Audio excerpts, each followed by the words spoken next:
So last Sunday, talked about being persistent, to keep doing our best at breaking down those walls of being inclusive. It seems like just when one thing is solved and you think, oh, we had the men's rotating shelter, we've had men from our shelter, they've gotten into jobs, they've gotten into... Nelson Mandela says, poverty is human-made, and therefore it can be unmade by humans. Let's go back to our judge, our widow. The unjust judge is unfit for his job. Doesn't care about God, doesn't care about people, but has the power to make a difference. And he only makes a difference because of the badgering of this woman. It's interfering with his ability to take bribes and do business as usual. Okay, we don't know that he took bribes, but she was poor, didn't get his attention. I'm just wondering. There's the widow. The widow is persistent. Now, we don't hear that the widow believes in God.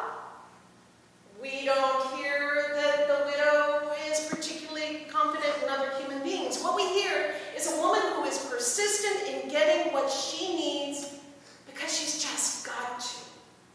She's kind of the Rosa Parks of early Christianity. She's just got to sit down and make this happen. She's tired of it. There's another character in this story. It's the crowd, the onlookers, the passerbys. Nobody's standing with that woman. Nobody's offering her the money to bribe the judge that she could get justice. Not that that's justice, but nobody is standing with her. Nobody is confronting that judge. We have had the men's rotating shelter in our church for over 30 years. You know, the fish program, where we give out our food and clothing, we've been doing it for 40 plus years. 20 years of open info. We've been doing our garden about 3 years. We did Proposition 8 back in 2008. We stood against it. We marched against it. Now we stand with Measure C for sensible gun control. Be unlike the crowd church. Those are ways that we stand with the widow and the orphan. And it can be tiring. And it can seem like we're not doing that much.